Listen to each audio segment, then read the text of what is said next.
ना, इंडिविजुअल ना करें ना।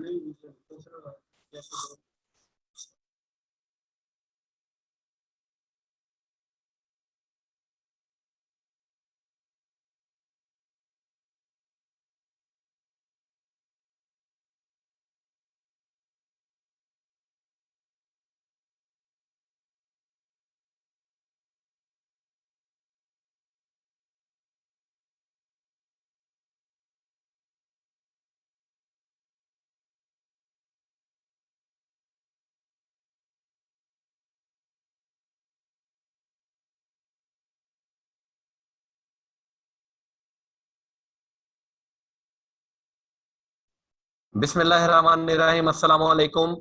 हमारा ई पॉइंट रहता था डिविडेंड का जी, आज हम वो डिस्कस करेंगे जी। अच्छा, बात बड़े बेटा गौर से समझनी है और फिर मैं उसकी इलस्ट्रेशन करवाऊंगा। यहाँ से इलस्ट्रेशन बनती है, आई कैप से छोटा सा सवाल भी बन सकता है।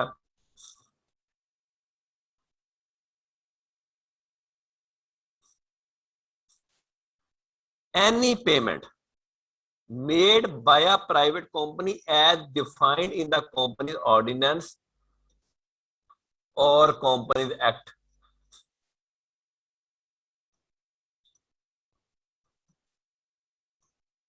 2017, यानी कि कोई पेमेंट, ये कौन सी प्राइवेट कंपनी जो कंपनी ऑर्डिनेंस में डिफाइन की गई है, इसका मतलब है पब, ये वाली क्लास जो है not applicable, this class is not applicable on public unlisted company and public listed company. ये क्लास एप्लीकेबल नहीं है ना पब्लिक लिस्टेड कंपनी के ऊपर, ना पब्लिक अनलिस्टेड कंपनी के ऊपर। टैक्स में पब्लिक अनलिस्टेड कंपनी भी प्राइवेट कंपनी है, लेकिन ये पूरे ऑर्डिनेंस में वहां जगह है, पूरे ऑर्डिनेंस में एक ही क्लास है जहां पे वो प्राइवेट कंपनी को कहते हैं as defined in the companies ordinance, as defined in the companies act. अब इसका मतलब है ये क्लास एप्लीकेबल है सिर्फ प्राइवेट कंपनी पे। कौन सी प्राइवेट कंपनी में? जो कंपनी एक्ट में डिफाइन की गई है, इनकम टैक्स में नहीं। और ट्रस्ट ऑफ एनी सम, कोई पेमेंट कर दे by way of advance or a loan to the share holder, or payment by any such company or trust on behalf of the individual benefit of such shareholder to the extent of the company cumulated or possess the cumulated profit but does not exclude, यानी कि ये inclusion है। यहां पे जो payment होगी वो dividend treat होगी। ये बेटा डीम टू बी इनकम है, deem to be income, actual income नहीं है।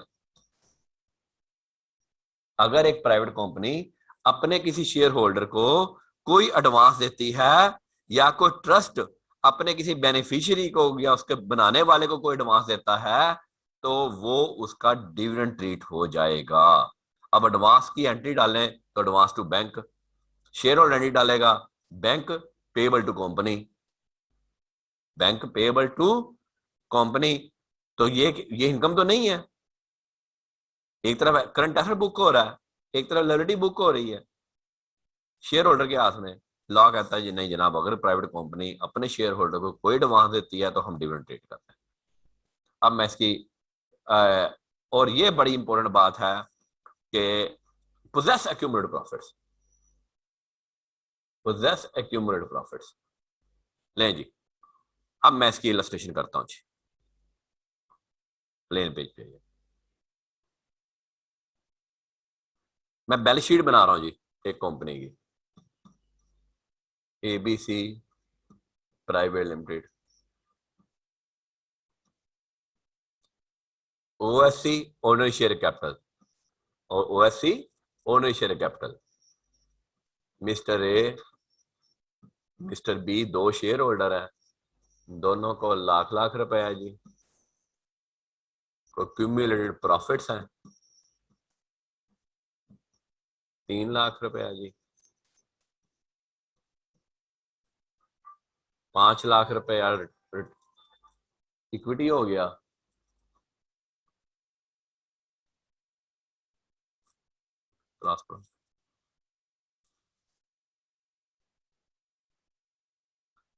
अच्छा जी, करंट लायबिलिटी जी 4 लाख रुपए है जी, और 9 लाख रुपए की बैलेंस शीट की फुटिंग है। फिक्स्ड एसेट जी 4.5 लाख रुपए। करंट एसेट स्टॉक है जी 1 लाख रुपया। डेटर 50,000 रुपया। Loan to mister A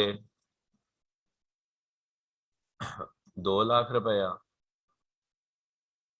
₹2 lakh 5, 6, 7, 8 and cash and bank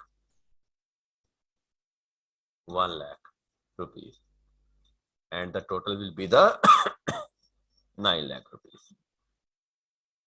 Who is Mr. A? Shareholder. कोई डिविडेंड तो नहीं दिया ना कंपनी ने। कंपनी ने एक एडवांस दिया हुआ था, लोन दिया हुआ था, उसने अपनी बैंक करंट एसेट में दिखा दिया कि ठीक है जी रिकवरेबल है, हमने तो लोन दिया हुआ है। But the income tax says this amount that will be paid by the company to mister A either as a loan either as an advance, इसको चाहे लोन कर दें एडवांस दे दें। हमें नजर आ रहा है कि company possess accumulated profits, company के पास एक्यूमुलेटेड प्रॉफिट्स पड़े हैं, company holds the accumulated profits, then this 2 lakh rupees will be treated, will deem to be the dividend, will deem to be the dividend in the hands of Mr. A, और mister A को tax charge करना पड़े, देना पड़ेगा। अभी मैं बात अभी कंप्लीट कर लूं तो then I will let you know. इसको हम एक और चेंज करके भी देखते हैं। मैं इसी बैलेंस शीट को चेंज, पहले चलें यहाँ कोई सवाल तो बोलें जी। Any question up here? Any question up here? Shamsuzzaman sir एक मैंने जी। पूछना कि वो शुरू में डिविडेंड इनकम है या सैलरी है जो मिस्टर ए मिस्टर बी की 1-1 लाख लिखी हुई है? वो तो बेटा पेड अप कैपिटल है। Paid up capital. और दूसरा ये बैलेंस शीट है बेटा, ये बैलेंस शीट है। पेड अप कैपिटल है ये 1-1 लाख रुपया। ये लो मैं लिख देता हूँ साथ जी। और सर जो ये लोन मिस्टर ए को मिला है जिसको हमने डिविडेंड इनकम ट्रीट करना है, फिर इस पे टैक्स अप्लाई करना है, हाँ अब जी। इस पे किसी किस्म की नहीं ना है कि 1 मिलियन से ज्यादा होगा या उससे नीचे है तो नहीं फिर नहीं एग्जाम? नहीं नहीं, कुछ नहीं कुछ नहीं कुछ नहीं। जी। एनी अदर जी? Any other? Any other question जी? अच्छा अब इसी क्वेश्चन को थोड़ा चेंज करने लगा हूं। अगर यहाँ पे ये मैं यहीं पे चेंज कर दा, इफ यहाँ पे लॉस है जी,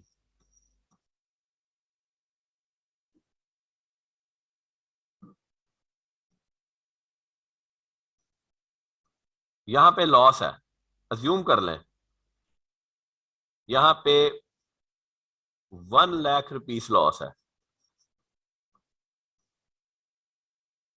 तो ये फिगर क्या आ गई? 1 लाख रह गई।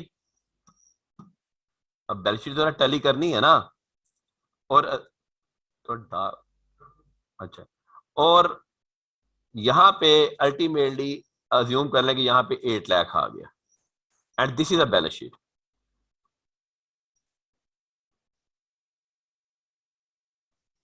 इधर क्या है?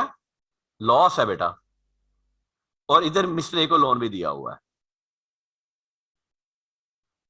Now this amount will not be treated as dividend.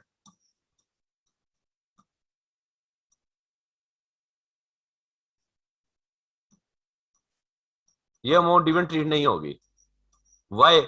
Because उधर कंडीशन कहता है कि पोजेस क्यूमुलेटेड प्रॉफिट्स, अगर कंपनी के पास क्यूमुलेटेड प्रॉफिट्स हैं तो डिविडेंड ट्रीट होगा। यहां पे तो कंपनी के पास क्यूमुलेटेड प्रॉफिट्स नहीं है, इसलिए ये अमाउंट अगर लोन मिस्टर को दी भी गई है तो this will not be treated as dividend. Any question?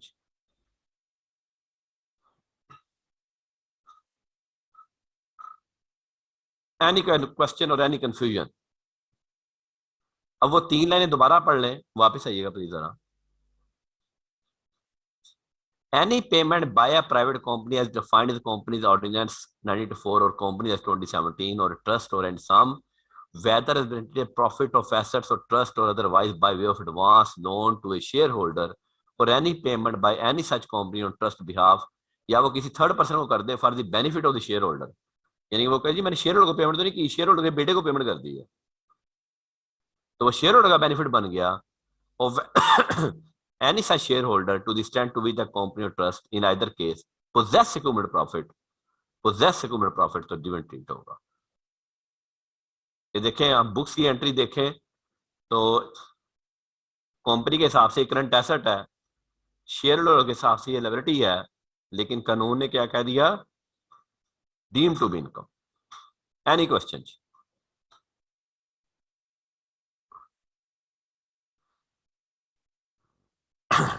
कोई सवाल तो बोलना जी।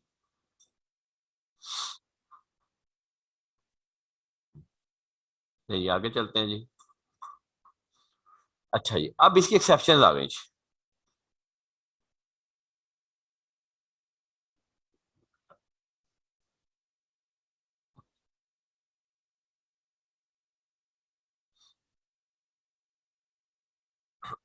अब बेटा ये इसकी एक्सेप्शन है।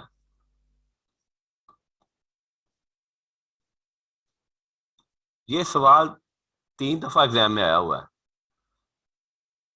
कि उसने पूछा कि जी, उसने कहा जी प्राइवेट कंपनी को अगर शेयर होल्डर देंगे, शेयर होल्डर को पेमेंट करें तो डिविडेंड ट्रीट हो जाएगा, उसने ये लिख दिया, फ्रेज लिख दिया पूरा, राइट डाउन द एक्सेप्शंस। अब बच्चे ने याद नहीं की हुई, अब ये याद नहीं की तो इसमें मेरा कसूर तो नहीं है बेटा।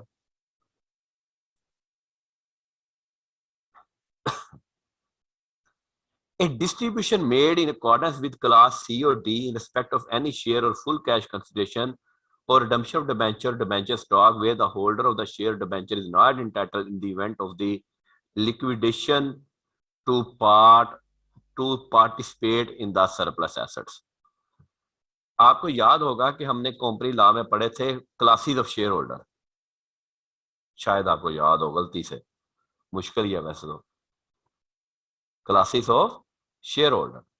उसमें कुछ ऐसी क्लास भी होती है, उसमें लिखा होता है कि एक क्लास जी, क्लास ए है वो जब कंपनी लिक्विडेशन, और अगर कंपनी के पास सरप्लस एसेट बच गए तो वो शेयर होल्डर में डिस्ट्रीब्यूट कर देगी।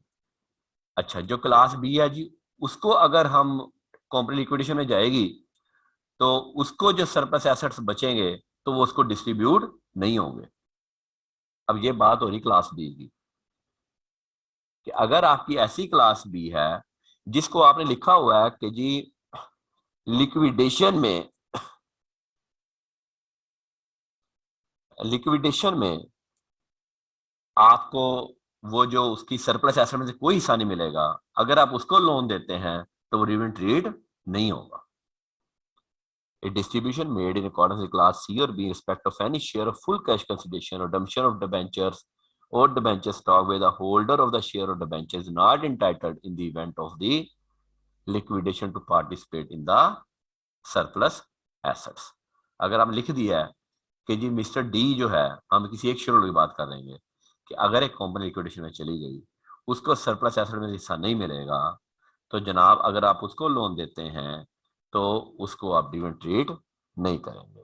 अगली बात यह है कि कंपनी का बिजनेस ही लोगों को लोन देना है, एडवांस देना है। कंपनी का बिजनेस का नेचर यही है, लाइक से बैंक्स कह लें, तो उसने अपने शेयर होल्डर को दे दिया, तो कहता फिर आप डिविडेंड ट्रीट नहीं होगा। Any advance loan made to the shareholder by company in the ordinary course of business with the lending of money substantial part of the business of the company like banks। अच्छा जी, next बात करें जी। Next बात ये करें कि जी हमने अब वो बैलेंस शीट पे आइएगा जरा मेरी पे, नंबर 3 पढ़ाते हुए मैं जरा बैलेंस शीट पढ़ा दूं। अच्छा, ये बैलेंस शीट थी जनाब 30 जून 2021 की, 2020 की बैलेंस शीट। मिस्टर ए को लोन दिया हुआ था 30 जून 2022 को कंपनी ने वाकई डिविडेंड दे दिया, अनाउंस कर दिया डिविडेंड। उसने कहा, यानी कि अगली जो बैलेंस अगला जो साल था, कि मिस्टर ए को भी 2 लाख मिलेगा डिविडेंड और बी को भी 2 लाख मिलेगा। उसने डिविडेंड नोस करके कंपनी और ए से ये कहा कि तुमने 2 लाख ऑलरेडी लिया हुआ है, अब क्या हुआ, तुमने हमें 2 लाख देना है और हमने तुम्हें on account of dividend 2 lakh देना है। तो ऐसे करते हैं, इसको जीरो कर लेते हैं। तो बेटा क्या दोबारा इनकम बनेगी? अगले साल 30 से 2021 में मिस्टर ए के हाथ में इनकम बनेगी? One income can never be tax twice. एक इनकम 2 दफा टैक्स नहीं होती। तो 30 जून 2021 में मिस्टर ए को दोबारा टैक्स नहीं लगेगा। क्यों नहीं लगेगा? कि मिस्टर ए 2 लाख रुपए पे ऑलरेडी टैक्स दे चुका है और मिस्टर ए को 2 लाख रुपए एक ही दफा मिला है, मिस्टर ए को 2 लाख 2 दफा नहीं मिला। Any question?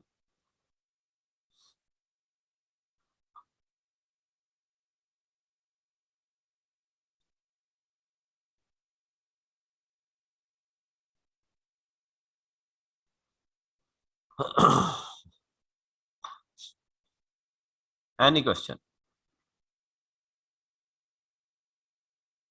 आखिरी पे चलते हैं जी। अब नहीं पूछना सवाल मैं क्या कर सकता हूं? Remittance of after tax profit by branch of petroleum exploration and production company of foreign company operating in Pakistan. यह हमने क्या पढ़ा था? ये कल याद है?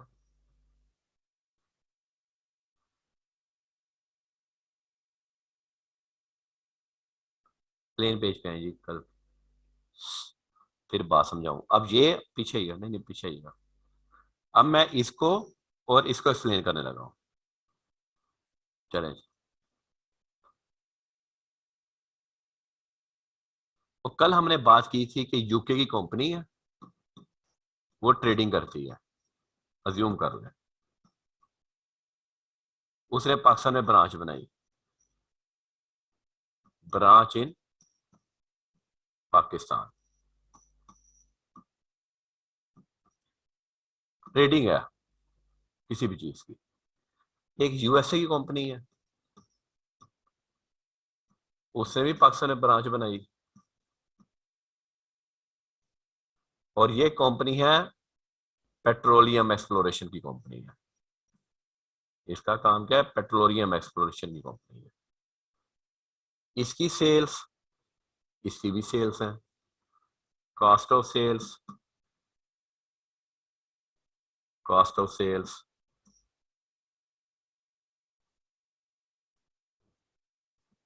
1 million, 8 lakh, 2 lakh, expenses 50,000, profit before tax 1,50,000, tax से 20,000, 1,30,000। ये 1,30,000 अगर बाहर लेके जाएगी तो इसके ऊपर 15% टैक्स लगेगा। अब यही कंपनी है 10 million, 8 million, 2 million, expenses 8 lakh, 1.2 million, tax 2 lakh और 1 मिलियन। ये कंपनी बाहर लेके जाएगी तो नो टैक्स। क्योंकि ये कंपनी कौन सी है? क्योंकि हमें बेटा तेल निकालना नहीं आता, सीधी सी बात है।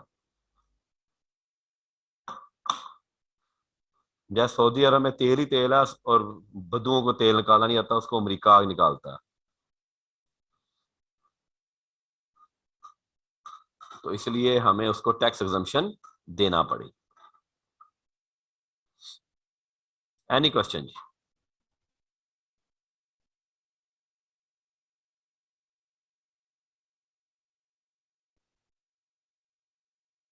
जी शमशुदमा।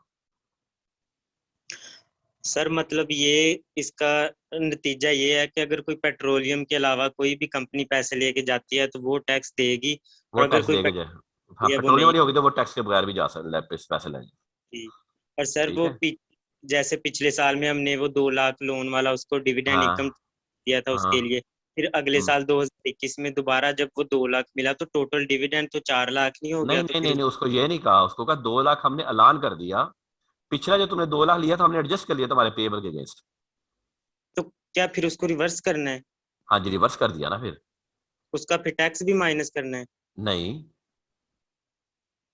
ओके। हाँ जी, कंपनी डिविडेंड वगैरह ऐलान करती है। जी सर। जब कंपनी डिविडेंड का ऐलान करती है तो सारे शेयर होल्डर को देती है। कंपनी ने ऐलान किया कि मैं तुम्हें डिविडेंड दे रही हूँ, मैं कंपनी हूं, मैंने तुम्हें कहा कि तुम्हें 2 लाख रुपया डिविडेंड मिलेगा, लेकिन तुमने मेरे से पिछले साल 2 लाख रुपया लिया हुआ है, मैं उसके अगेंस्ट जी एडजस्ट कर लेते डिविडेंड। Yes sir. जेवी डाल ली ना पेबल के अगेंस्ट। यस यस समझ लग। यार तू मेरा 200 देना, मैं तेरा 150 देना वा, मैं को जी अच्छा जी। यार तू मेरा पहला 200 दे फिर मैं तुझे 150 दूंगा, यार तू ही 50 रुपए दे दे मैनू। यस। आप पंजाबी में बात समझ आ गई? जी जी बिल्कुल। हाँ अब समझ आई है, फैसलाबाद है ना।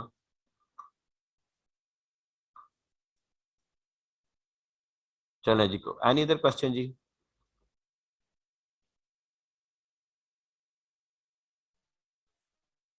ये गर्ल्स बिल्कुल सवाल नहीं पूछती हैं।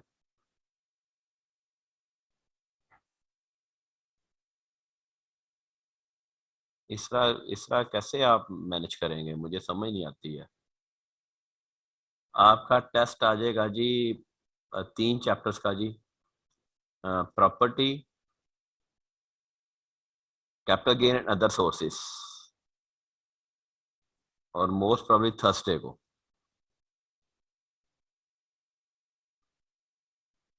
थर्सडे को आपका टेस्ट होगा, इसी थर्सडे को, अभी क्या है, इसी थर्सडे को, आज मंडे है, अच्छा आज तो ट्यूसडे है, नहीं इसी थर्सडे को मुश्किल हो जाएगा। मंडे को रख लेते हैं, कमिंग मंडे को जी, इंशाल्लाह ताला जी। कमिंग मंडे को आपका टेस्ट होगा 3 चैप्टर्स का जी, और अगली क्लास वही पढ़ेगा जो टेस्ट देगा, मैं निकाल देना है। ठीक है जलीम भाई, जिस जिसका टेस्ट आया होगा, और ये नहीं खाली अपलोड कर दें, काम काम उसके 50 में से 20 नंबर हो।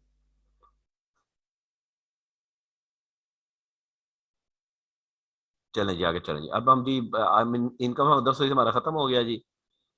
हफ्ते वाले दिन आपका इसमें से सैटरडे वाले दिन, इसमें इन तीन तीन चैप्टर्स को आप तैयार कीजिएगा। सैटरडे वाले दिन आपका कोई सवाल होंगे 3 चैप्टर्स के तो मैं डिस्कस कर दूंगा, सिर्फ आपके क्वेश्चन लूंगा जी। अब बेटा ये जरा 3 चैप्टर, मुझे उम्मीद है कि 7 जून को हमारा कॉलेज इंशाल्लाह खुल जाएगा, तो बजाय ये कि 3 दिन फिजिकल, मैं ये ऑनलाइन पढ़ा देता हूँ आपको।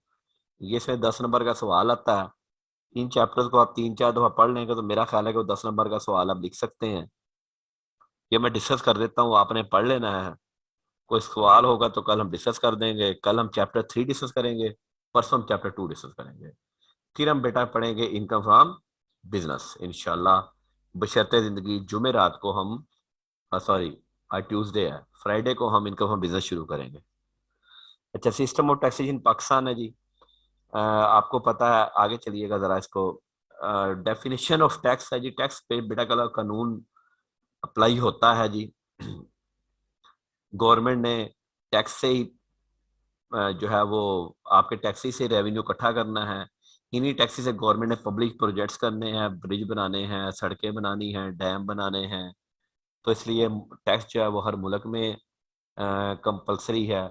और सिटीजन की प्रोटेक्शन, आर्मी, आपकी फौज, आपकी पुलिस, आपकी अदालतें, इनकी सैलरीज, टैक्स आपको इंडिविजुअल भी देना पड़ता है और ऑर्गेनाइजेशन भी देना पड़ता है। आपको कुछ ऐसे भी होते, जैसे गवर्नमेंट की तनख्वाहों से आप कहते हैं जनाब जज की तनख्वाह से मुझे क्या फ़र्क पड़ता है, कुछ रेवेन्यू नेचर के हैं और कुछ नॉन रेवेन्यू, लेकिन वो भी चूंकि गवर्नमेंट ने अपनी चलानी है, तो या फेयर डिस्ट्रीब्यूशन वेल्थ है, अमीर के ऊपर टैक्स लगाया जाता है, तो गरीब को सब्सिडी दी जाती है। नेक्स्ट आगे चलें जी। और आपने अपने फॉरेन कंपटीशन भी आपने जैसे मैं फिर बात नहीं करना चाहता, मुल्क को ट्रेडर बनाया गया, मैन्युफैक्चरर मुल्क को नहीं बनाया गया। मुल्क बेटा वही तरक्की करता है जिसकी चिमनियों से धुआं निकलता है। बड़ी सादा सी बात है। इंडिया हमसे बहुत आगे है। क्यों आगे है? मैन्युफैक्चरिंग। तो 1999 में मोबाइल्स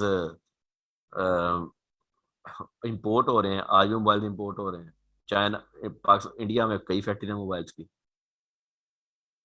वहां कोई बात करता है ना कि जी हमने इंपोर्ट करनी है, वो कहते हैं इंपोर्ट कर लें, 2 साल के अंदर यहाँ फैक्ट्री लगाएं फिर इंपोर्ट की इजाजत देंगे, नहीं तो नहीं देंगे। तो अल्टीमेटली आपकी प्रमोशन भी है साइंस कल्चर, इसके लिए भी आपका टैक्स यूज होता है। और अनडिजायरेबल तबके को अमीर होने से भी, बहुत ज्यादा अमीर होने से भी रोका जाता है। हमारा देखें ज़कात का सिस्टम भी इस्लाम में है। तो और मुख्तलिफ आपको पता टैक्सेशन आपकी डॉक्यूमेंट, अगर हम बात करें टैक्स ऑन सैलरी इनकम है, रेवेन्यू कलेक्शन है। बैंकिंग चैनल के जरिए हम क्या बात करते हैं कि जी नहीं जी, वो हमने कहा जी वो गिफ्ट बैंक चैनल होना चाहिए, लोन बैंक चैनल होना चाहिए, एडवांस बैंकिंग चैनल होना चाहिए। वो क्यों? हम कहते हैं डॉक्यूमेंटेशन ऑफ इकोनॉमी होगी। ठीक है जी। बाद का मूवेर एसेट्स पे भी टैक्स लगता है। ये पहले लगता था, अब नहीं लगता। खैर, ये भी इसलिए कि फेयर वेल्थ जो है वो डिस्ट्रीब्यूशन हो। हमारे मुल्क में की बदकिस्मती है कि 3% तबका बहुत अमीर हो गया और 97% कुछ दरमियाना तबका रह गया और बाकी तबका बहुत गरीब हो गया। लग्जरी आइटम्स पे टैक्स हमेशा हाई लगता है, गाड़ियों पे, इसलिए गाड़ियां महंगी हैं। कुछ सिगरेट्स सिगरेट्स उनको बहुत महंगी कर देनी चाहिए। और फिर उस पे luxury item like cat foods, dog foods, अब ये अमीरों के चौंचले हैं ना जी। ठीक है। एक्सपोर्ट को बढ़ाने के लिए हमेशा आप जीरो रेटिंग मीन एक्सपोर्ट्स के ऊपर आपको टैक्स हमेशा कम चाहिए, पूरी दुनिया में होता है। डोनेशंस के ऊपर टैक्स रेट क्यों मिलता है? ताकि लोग चैरिटी करें। इन्वेस्टमेंट्स, ये आप टैक्स रेट्स पढ़ के आए हैं। सॉफ्टवेयर एक्सपोर्ट्स हमारा एग्जाम्प्ट है जी। उसके ऊपर कोई टैक्स एग्जाम्पशन नहीं है, वो इसलिए कि सॉफ्टवेयर इंडस्ट्री हमारी प्रमोशन हो और उससे हमारी इंडस्ट्री आगे। तो दुनिया इस लगता हाथ में, आधी दुनिया तो हाथ में आ गई है, आपके भी हाथ में आ गई है।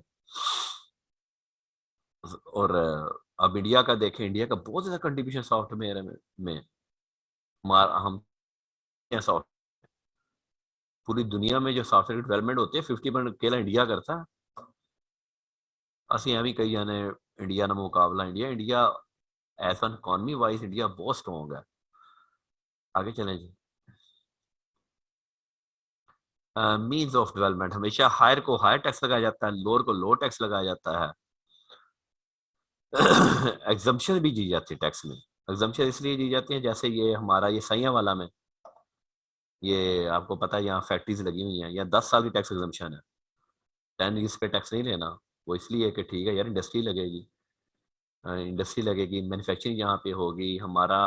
देखो, हम कोई चीज़ इंपोर्ट करते हैं तो हम डॉलर बाहर भेजते हैं, एक्सपोर्ट बढ़ती है, डॉलर हमारे पास आता है। तो हमारे जैसे मुल्क में ये जो ट्रेड बैलेंस है ये पॉजिटिव होना बड़ा जरूरी था। ठीक है। 73 साल की तारीख में मेरा ख्याल है कि 2-3 दफा ट्रेड बैलेंस पॉजिटिव हुआ है, और पीछे तो बहुत नेगेटिव हो गया था। अब अल्हम्दुलिल्लाह ट्रेड बैलेंस दोबारा पॉजिटिव हो गया। हमारी एक्सपोर्ट्स जो है वो, हमारा सरप्लस आ गया। करंट अकाउंट जो है हमारा पाकिस्तान का, बजट तो खैर हमेशा ही नुकसान से, 73 साल से नुकसान में। बजट बैलेंस शीट बनती, पाकिस्तानी बैलेंस शीट बनती है जी।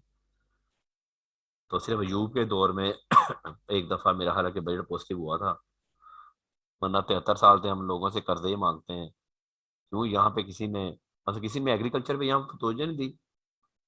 दुनिया एग्रीकल्चर में कहाँ पे कहाँ चली गई। ਅਸੀਂ ਉਹੀ ਖਾਲੇ ਦਾ ਪਾਣੀ ਤੇ ਉਹ पानी से लड़ाई तो जी, ओ जी अब लोग जी बीज लगा रहे हैं, वहाँ हर चीज मशीन्स पे चली गई। उन्होंने अपने बड़ी बड़ी रिसर्च की। तो उसमें मैं एक वाकया बताऊं कि फैसलाबाद की एक खातून ने बंजर जमीन पे बीज बना लिया जो बंजर जमीन पे भी ग्रो कर जाएगा। ये आज से 4-5 साल पहले की बात है, अब पीरियड आप बात समझ जाए कब की है। तो आगे जो हो गए, आगे जो उसके बड़े अफसर थे वो कहते हैं लो जी हमने बताना है, ये करना है, वो करना है। उसका क्रेडिट उन्होंने लेने की कोशिश की, खतून डट गई कि सारी मेरी रिसर्च है। वो खतून भी खैर जॉब पे थी, वो बेचारी खुडे लेने लग गई, वो बीज भी खुडे लेने लग गया। ये तो हमारे मुल्क में अलमिया है। टैक्सीज का निज़ाम पूरे मुल्क में, पूरी दुनिया में हाई है। अगर हम बाहर जाएं तो दुनिया में टैक्स रेट्स बहुत हैं, हमारे फिर भी कम है। लेकिन बाहर लोग देने को तैयार हैं, यहाँ लोग देने को तैयार नहीं है। क्यों देने को तैयार हों? मुझे बाहर सड़क ही नहीं मिलती, पानी मैं अपना मंगवा के पीना है, साफ पानी नहीं गवर्नमेंट दे सकी। हॉस्पिटल, अब फैसलाबाद रात में बीमार हो जो पता नहीं जाना कितने है, रात को आपको समझ नहीं आती। तो इसलिए लोग फिर टैक्स अवॉइड भी करते हैं। अमीर लोग कहते हैं जैसे हमने जी ये जो गनमैन रखा हुआ है, मेरा बच्चा ये बीकन हो जाता है, साथ गनमैन जाता है, ये गवर्नमेंट की जिम्मेदारी है, ये भी मैं टैक्स देता हूँ। इसलिए लोग टैक्स चोरी करते हैं। पर कुछ आतन भी चोरी करते हैं और बड़ी बड़ी चोरी करते हैं। तो बहरहाल ये आगे चलें जी। हाँ जी, बेसिस है जी, इक्वलिटी है, सर्टेनिटी है, कन्वीनियंस ऑफ पेमेंट है, इकोनॉमी ऑफ कलेक्शन है। हाँ, अगर कन्वीनियंस ऑफ पेमेंट की बात करें तो बड़ा इस गवर्नमेंट ने भी आईटी पे बड़ा काम किया विद रिस्पेक्ट टैक्सेशन। अब आप यू कैन, आप मोबाइल से अपनी पहले जी लाइन पे लगो, नेशनल बैंक जाओ, स्टेट बैंक जाओ, लाइन में लगो। आखिरी दिन में लंबी लाइन लगी होती टैक्स जमा करवाने के लिए, मैनुअल चलान होता था। अब वो हर चीज़ ऑनलाइन कर दी, जो आप मोबाइल ऐप के जरिए अपनी जो है वो टैक्स आसान की मोबाइल ऐप आ गई। आप वहां से जाके अपनी रिटर्न भी फाइल कर सकते हैं और आप अपना टैक्स भी पे कर सकते हैं, और ऑनलाइन वेरीफाई हो जाएगा। कोई आपको दिखाने की जरूरत नहीं है कि जनाब मैंने टैक्स जमा करवा दिया है, ऑफिसर खुद ही वेरीफाई कर देगा। ये एक बड़ी पॉजिटिव चेंज आ रही है। और आगे शुरू हो रहा है ई हेयरिंग। बड़े मजे की आपको बताऊं, टैक्स में ई हेयरिंग शुरू होने लगी है। ई हेयरिंग का मतलब होगा कि वो हम ऑफिसर के पास नहीं जाएंगे। ज़ाहिर है टैक्स से नोटिस आते हैं हमें ऑफिसर के पास जवाब देने को, जवाब समझाने को, क्योंकि उनको काउंटिंग भी कम आती है, हमें जाना पड़ता है। अब ई हेयरिंग हुआ करेगी, रिकॉर्डिंग हुआ करेगी। यानी कि ऑफिसर अपने कमरे में बैठा है, हम टैक्स ऑफिस में, उन्होंने ऑफिस डेवलप कर दिए हैं, अभी टैक्स ऑफिस में उन्होंने 2-3 ऑफिस डेवलप किए हैं। तो वहाँ हम कैमरे के जरिए उसके साथ हियरिंग करवाएंगे। उसका फ़ायदा ये होगा, लोग कहते हैं नहीं कल्चर नहीं बदलेगा, नहीं, उसका फ़ायदा ये होगा कि मैं कल को बता सकूंगा कि मैंने ऑफिसर को क्या क्या डॉक्यूमेंट दिया। यहाँ जिसका दिल करता है टैक्स लगा देता है जी, इसने डॉक्यूमेंट दिया, हर एक डॉक्यूमेंट दिया होता है। तो ई हियरिंग का ये बड़ा बेनिफिट होगा। कल्चर ऐसा चेंज होता है, कल्चर एकदम चेंज नहीं होता। आगे चलेंगे। प्रिंसिपल ऑफ टैक्सेशन है कि जी जो एबिलिटी है वो पे करे, इक्वल डिस्ट्रीब्यूशन हो, सबका फायदा हो। आप काइंड ऑफ टैक्सी में देख लें, फ्लैट टैक्स है, आप पढ़ के डिविडेंड पे जैसे फ्लैट टैक्स है। रिग्रेसिव टैक्सेशन है, बाद का लो इनकम पे हाई टैक्स लग जाता है। सेल टैक्स, यानी सेल टैक्स जब लगता है तो हर एक महंगाई बढ़ती है। अब वो गरीब के लिए बढ़ रही है, वो अमीर के लिए बढ़ रही है। अब गरीब के लिए वो क्या है, वो रिग्रेसिव टैक्सेशन है। ठीक, आगे चलेंगे। प्रोग्रेसिव, ये सैलरी का रेट ऑफ टैक्स प्रोग्रेसिव है, जैसे जैसे इनकम बढ़ती जाती है। नॉन सैलरी का रेट ऑफ टैक्स प्रोग्रेसिव है, जैसे जैसे इनकम बढ़ती है टैक्स बढ़ता जाता है। और अब ये जनरल सी चीजें ये पढ़ लीजिएगा, credits of the tax loss. आगे चलें, पढ़ लेंगे ये। साउंड टैक्स सिस्टम में फिजिकल एडिक्वेसी होनी चाहिए जी। The source of revenue taken as a whole should be sufficient to meet the expenditure, government expenditures, business exports. Government ने कोई चीज़ नहीं देखनी होती बेटा, गवर्नमेंट ने बहुत सारी चीज़ें देखनी होती हैं। गवर्नमेंट ने ये भी देखना होता है कि ज़रूरी नहीं कि हर बात पे टैक्स लगाया जाए। गवर्नमेंट ने ये भी देखना होता है कि इससे माइट भी, कि इससे बेनिफिट कितना होगा। फॉर एग्जाम्पल मैं ऐसे ही बात कर रहा हूँ कि गवर्नमेंट, एक दफ़ा गवर्नमेंट ने पॉलिसी दी थी। गवर्नमेंट एमनेस्टी स्कीम देती है। एमनेस्टी स्कीम मीन्स कि आप एक दफ़ा अपने गुनाह से तौबा कर लो, जितनी चोरी की हमें बता दो, उस पर टैक्स रेट कम दे दो। बात अगर गवर्नमेंट ने मतलब कि अब जो इंडस्ट्रियल सेक्टर, ये गवर्नमेंट ने, आप सुन रहे होंगे, prime minister package of the housing industries. अब गवर्नमेंट कहती है घर बनाए, कॉलोनियां बनाए, आपके पास पैसा कहाँ से आया हम नहीं पूछेंगे। उससे क्या होगा बेटा, ब्लैक मनी बाहर आ जाएगी। लोगों ने जो ट्रंकों में दबा के रखी हुई है वो बाहर आ जाएगी, एक बात। दूसरी बात, जब हाउसिंग इंडस्ट्री चलती है तो बेटा उसके साथ बहुत इंडस्ट्री चलती है। भट्टा भी चलेगा, रेत, बजरी, सीमेंट, पंखे, 34-35 इंडस्ट्री से रिलेटेड है। आपकी सीलिंग, आपका वार्निश, आपका पेंट, आपका एयर कंडीशन, आपकी लकड़ी, हर चीज ही इससे रिलेटेड है। अब देखो ना, एक घर बनाते हो आप, कितनी चीजों की जरूरत होती है। आपकी सैनिटरी, उससे आपकी सारी चीजें चलेंगी। तो वहां गवर्नमेंट ने मैसेज दी हुई है, आगे चलेंगे। ये डायरेक्ट और इनडायरेक्ट टैक्स हैं। कोई डायरेक्ट टैक्सेज हैं, इनका पैसे direct tax, and sales taxes है इनडायरेक्ट टैक्स। आगे चलेंगे। फिर कस्टम ड्यूटीज, इंपोर्ट्स के ऊपर आपकी ड्यूटीज लगती हैं जी। फेडरल साइज ड्यूटी भी लगती है, सीमेंट के ऊपर फेडरल साइज ड्यूटी भी है, आपकी बेवरेजेस के ऊपर फेडरल साइज ड्यूटी है। अब वो इनको चाहिए कोल्ड ड्रिंक्स बहुत महंगी कर दें, उसके ऊपर ड्यूटी थोक पे लगाएं। कोल्ड ड्रिंक को जिंदगी की जरूरत है। हाँ, आटा, चीनी, दाल, जिंदगी की जरूरत है। लेकिन वहां भी हमारा माफिया बैठा है, कार्टल्स बने हुए हैं। सेल्स टैक्स, आपको पता है, ये हम खैर सेल्स टैक्स पढ़ेंगे भी, 17% है।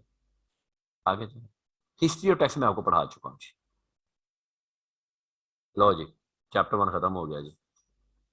ये आपने पढ़ना है, इसमें तो कोई सवाल होगा तो कल डिस्कस करेंगे।